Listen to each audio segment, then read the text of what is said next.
we'd like to deal with the idea of the fact that you are a new coach and you're not sure if you're on the right path. So here's some help that's worked with thousands of lifters, the thousands of lifters that I've coached. And what it is some roadmaps and some guidance, and they will provide you with guideposts to see if your coaching is working. If you can have your athlete progress along and hit the guideposts that I've given, then you're doing a good job. If you're falling short, then you may need to consider whether or not your approach is working as well. Now, the first thing I want to talk about today is levers and muscles. And the fact of the matter is that if you're going to develop a weightlifter from day one all the way up to where they get to be the best weightlifter that they can be, a lot of them are going to have to gain weight, but they're going to be hesitant to gain weight simply because uh, people are so afraid of gaining weight. They're afraid of being overweight. And really, what they should be afraid of is being over fat. So, weightlifters need to gain weight, they need to have muscle, and they need to develop muscle. And the reason that they need that is because of something called a lever. So, let's take the following situation. You've got two athletes of the same body weight, same gender, but one is 160 centimeters tall. And I'm going to stick with the metric system here because this sport is an international sport and we deal in metric units simply because it's easier to do calculations with them. And the second lifter we're talking about is 173 centimeters tall. And they may start out lifting similar weights, but after a while, the shorter athlete is going to end up making better progress and lifting more weights, even though they weigh the same. And the issue is third class levers. So let's talk about third class levers. There are three classes of levers in the body. The first is the first class lever, and it's called that because of the order, the effort, which is the force you put into it, the fulcrum, which is where the lever is balanced, and the load, which is what you're trying to move. And there's only this one first class lever in your body, and it's the muscles right here called the splenius capitis that attach to the back of your skull, and they help to tilt your face upward. A second class lever has a different order. It's got the effort, and then the load, and then the fulcrum. And you've got that here at your heel. Your calf is going to exert the force. The fulcrum is going to be right here at the ball of your foot, and the resistance or the load is going to be the weight of your body. So if you go up on your toes here, you're using a second class lever. Now, the majority of levers in your body that move your arms and legs are what we call third class levers. Third class levers have the fulcrum first, the effort is second, and the load is third. And you have this kind of a lever system at your shoulders, at your elbows, at your wrists, at your hips, at your knees. And after a while, in order to move more weight with those joints, you're going to have to come up with more muscular force, which means you're going to have to add muscular body weight. Doesn't make any difference how good your technique is. You can have perfect technique, but eventually what's going to determine whether or not you can lift more weight is whether or not you can grow more muscle that has been trained correctly. So let's move on with that. So the next step, you've taught your athlete reasonably good biomechanically sound technique. So how do you know if your athlete is making normal progress? And now most non-master athletes will make good progress for about 5 years. And I say non-master simply because the variety of situations from which masters enter weightlifting are extremely varied. If we're talking about all kids that are, say, 16 years old, their background experience is not nearly as varied as what you're going to get with masters. So let's just deal with adolescents coming into weightlifting. And if they train properly, if they have good technique, they're going to make progress for about 2, maybe 5 years. If they're very talented, they'll continue making progress beyond that time. Now, gaining muscle. Most athletes at some point will have to gain muscular body weight if they're going to continue to make normal progress. So, when I mentioned that 5 year span in the previous slide, we're talking about an athlete growing and adding muscular body weight as he goes along. Now, the question is, what is normal process? And what you'll need as a coach is guidelines or guideposts to help you determine whether or not your athlete is making normal progress. So let's take a look at these. This is a class ranking system, and this was developed in Russia. And I've made some adaptations to it so that it will be consistent with the weight classes that will be contested as of August of 2026. And this first column are class 3. These are beginning lifters. These are the totals, best snatch and best clean and jerk, that we expect them to hit if they are class 3. So these are things that you might want to go for or consider for the first competition. As they get a little bit more comfortable in a competitive situation and their training has been programmed properly, they may move up to class 2. And these are the class 2 totals, depending on what the weight class is. Then finally, class 1. And this is the point at which you might consider yourself a dedicated amateur, so to speak. If you're moving toward being a very talented international caliber lifter, then these next classes, these 3 here, are going to be the guideposts that you need. This first one is called Candidate for Master of Sport, and then the next one is Master of Sport, and the third one is International Master of Sport. And you might notice that the difference between the weight classes, let's say 80 to 85, that's a 5 kilo jump. 85 to 95 is a 10 kilo jump. 95 to 110 is 15. 110 to 130 is a 20 kilo jump. But 130 to 165, and by the way, making the gains gets more difficult and challenging as you move up. This is a 35 kilo difference here.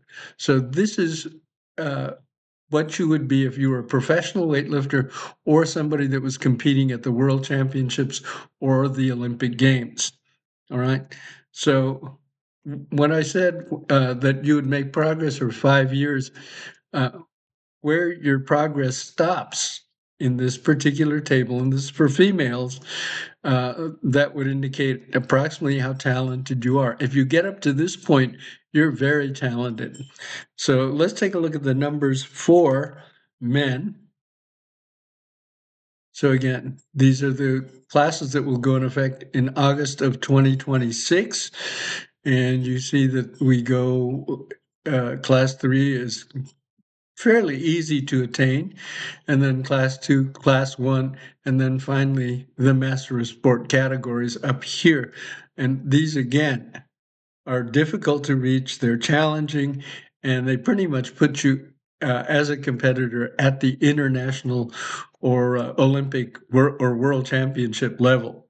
So these are numbers are good guideposts to indicate if your athlete is making good progress and if your coaching is working the way that it's supposed to.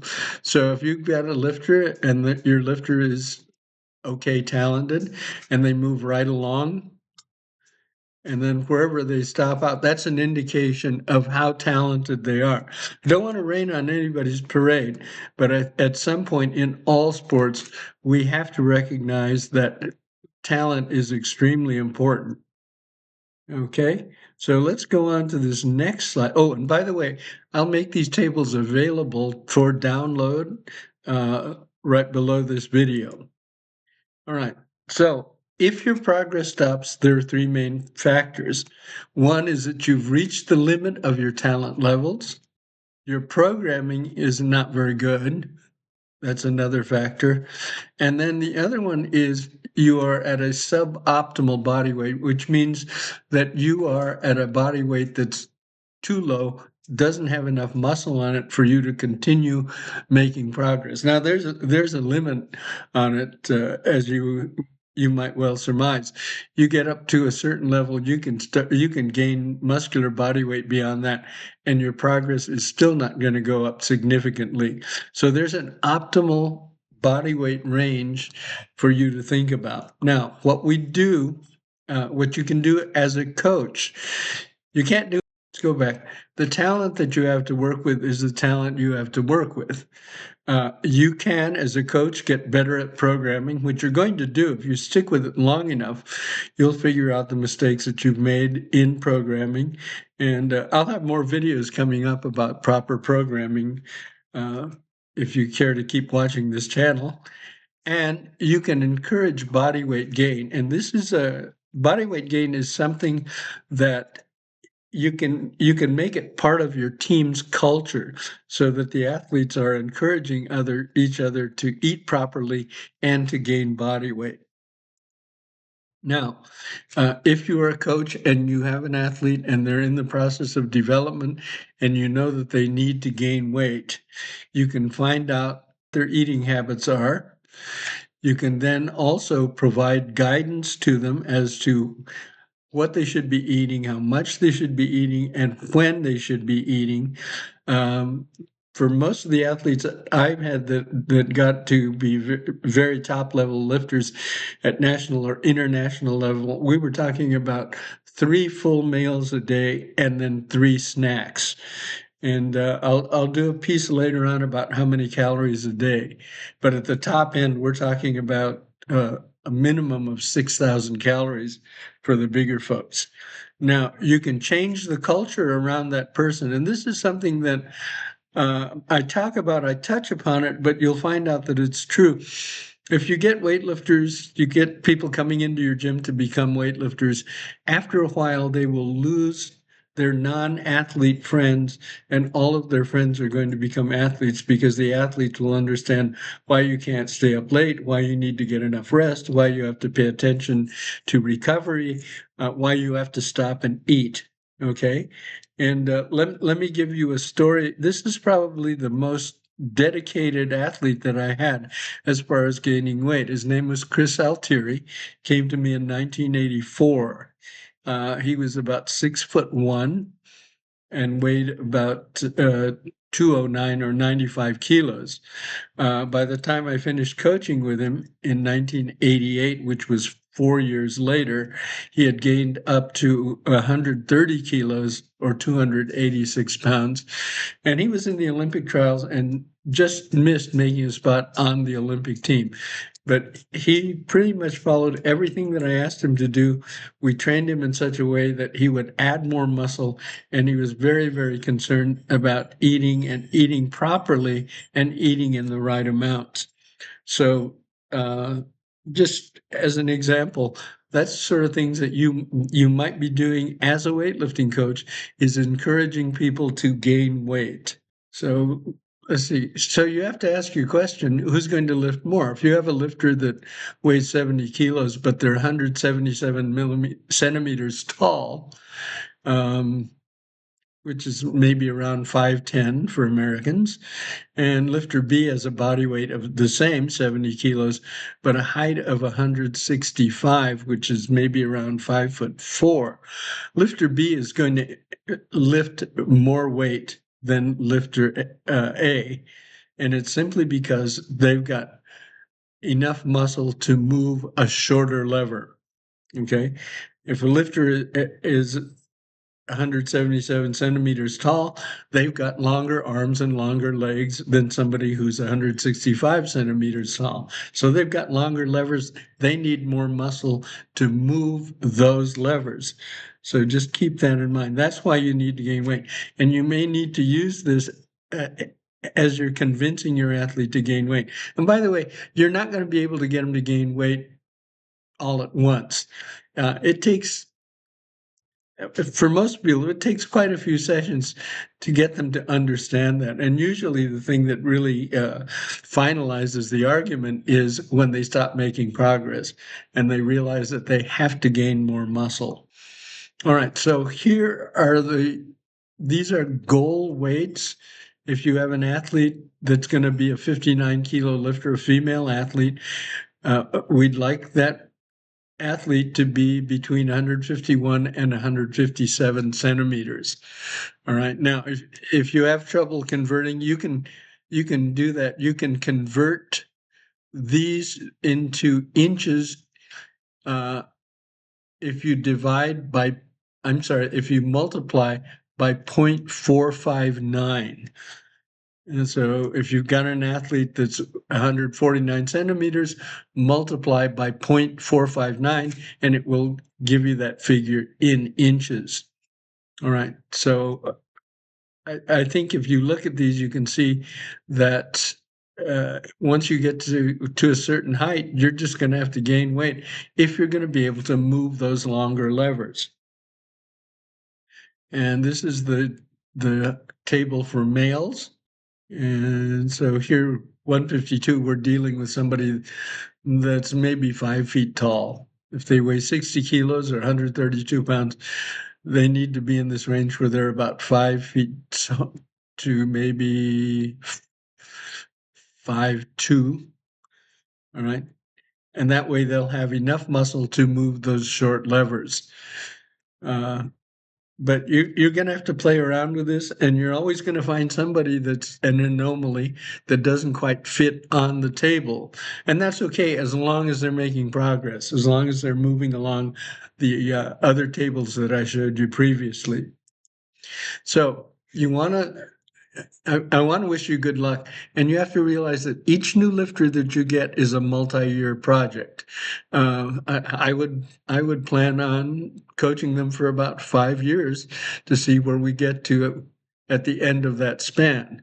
And the more athletes you coach, the more vision you will develop. And you will get to the point where somebody comes in the gym and says, I want to be a lifter. You find out what their background is like, and you can pretty much figure out what weight class they're going to end up in with a fair amount of accuracy. Now, your coaching approach to this issue of body weight gains for height and strategy will change as you grow as a coach. So this is part of your education, and you can't shorten that time period up during which you learn these things.